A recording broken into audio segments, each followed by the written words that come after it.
Hello, welcome back to The Dirty Truth. Today this video is going to be titled "The Age of the Universe is a Geocentric Argument," and I tried to explain this in a previous video called Time Explained.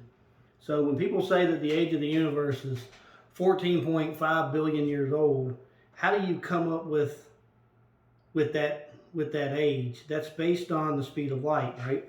Okay, so don't just take my word for it. This is a sleight of hand that physics uses to try to push out God.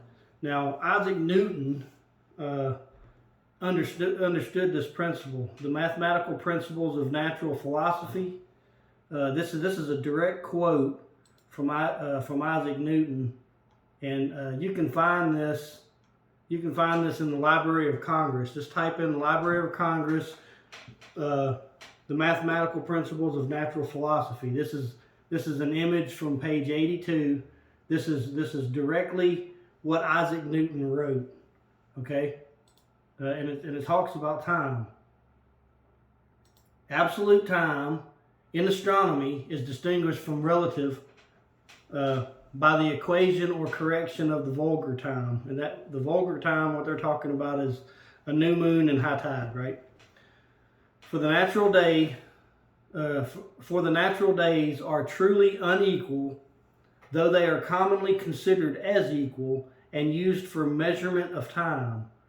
Astronomers correct this iniquity for their more accurate deducing of the celestial motions. It may be that there is no such thing as an equitable motion, or an equitable motion, whereby time may be accurately measured. All motions may be accelerated or retarded, but the true or equitable process of absolute time is liable to no change. The duration or perseverance of the existence of things remains the same, whether the motions are swift or slow, or none at all. And therefore it ought to be distinguished from what are only sensible measures thereof, and out of which we collect it, by means of the astronomical equation, the necessity of which equation for determining the time of a phenomenon is evidence, as well as from experiments from the pendulum clock and by the eclipses of the satellites of Jupiter. Okay, so this is Isaac Newton, and then Einstein completely understood this because this is part of special relativity. So now, if you go to the American Museum of Natural History, right, and this is an exhibit for it's part of Einstein's exhibit. Revolution of time.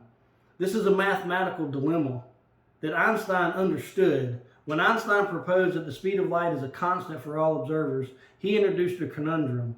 How could different observers measure the same speed of light when the observers themselves are moving at different speeds? Speeds is a measure of distance divided by time, which is what I said in my other video. So, for example, kilometers per hour or miles per hour. Einstein realized that for speed to remain constant, intervals of time and distance would have to change in a way that kept their ratio exactly the same. Okay, so when he's putting together his special relativity, he understands all that, right? So now if you go to space.com, and this is for Einstein's theory of special relativity. It explains it. This is the E equals mc squared, right?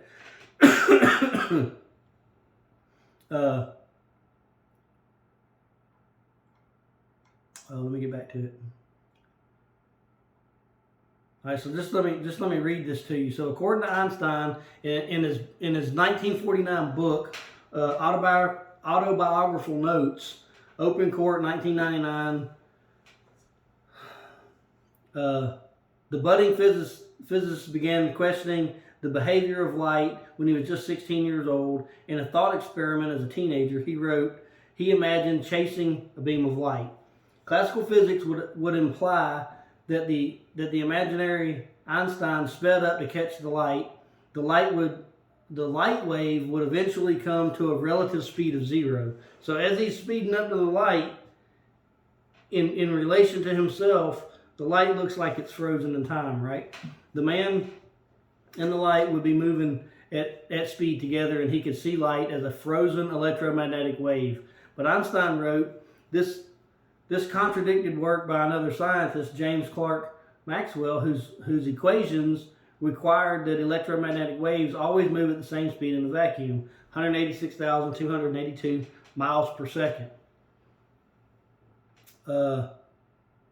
Philosopher of physics John D. Norton challenged Einstein's story in his book, Einstein for Everyone, in part because as a 16-year-old, Einstein wouldn't yet have encountered Maxwell's equations, but because it appeared in Einstein's own memoir, the anecdote is still widely accepted. If a person could theoretically catch up to a beam of light and see it frozen relative to their own motion, would physics as a whole have to change depending on a person's speed and their vantage point, right? Instead, Einstein recounted he sought a unified theory that would make the rules of physics the same for everyone, everywhere, at all time. And that right there is the reason why the age of the universe is a geocentric argument. Let me read that again.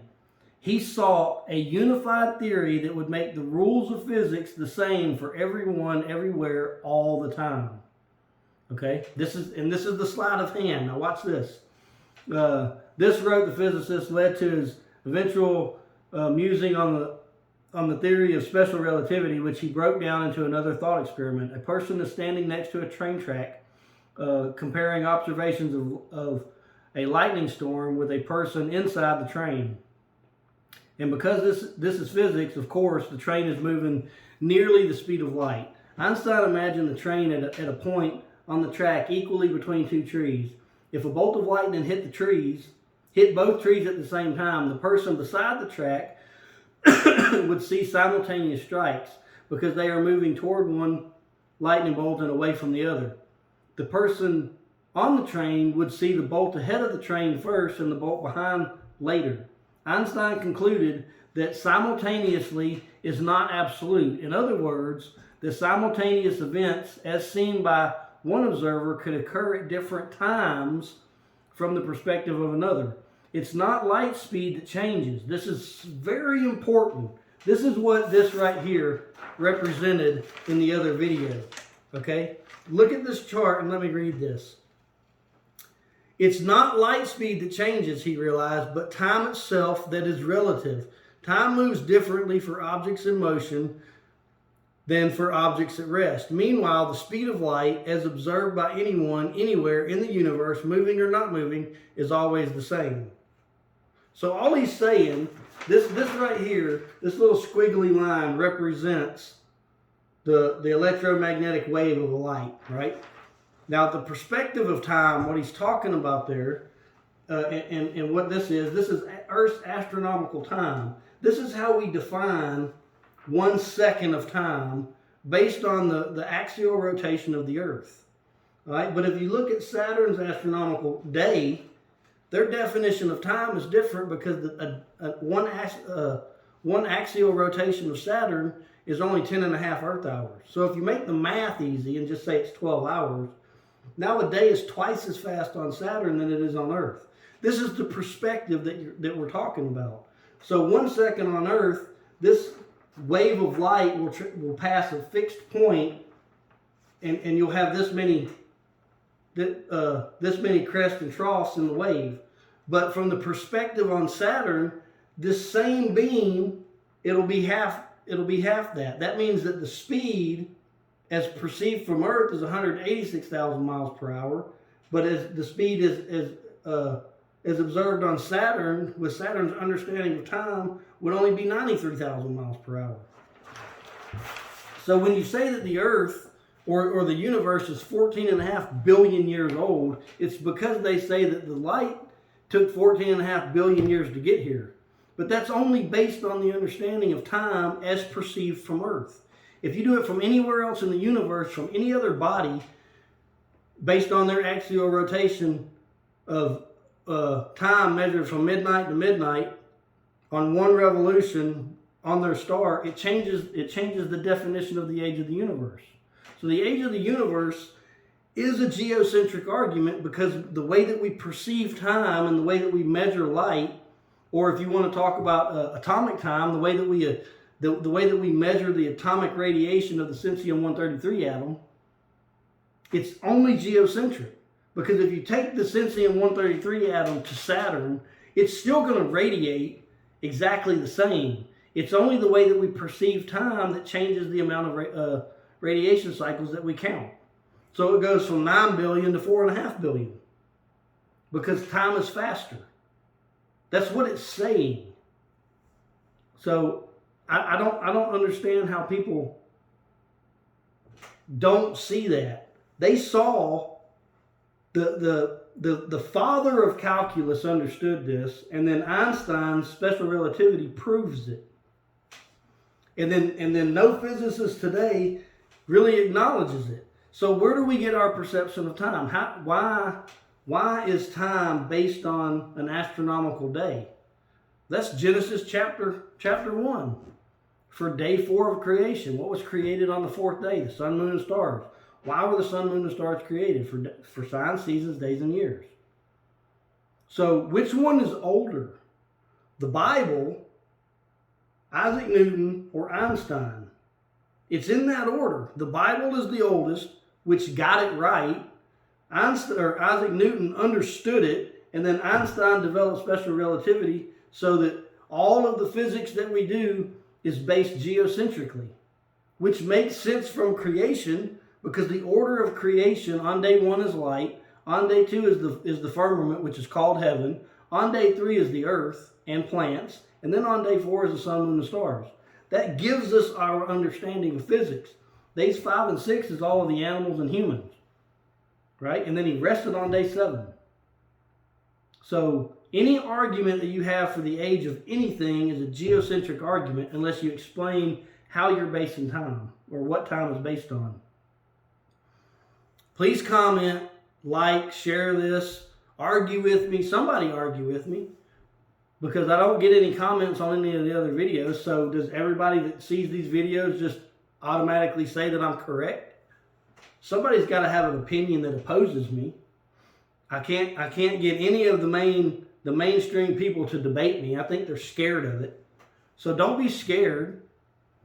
Say something that opposes this. Leave some comments, like and subscribe. Thank you. Have a great day. God bless you all.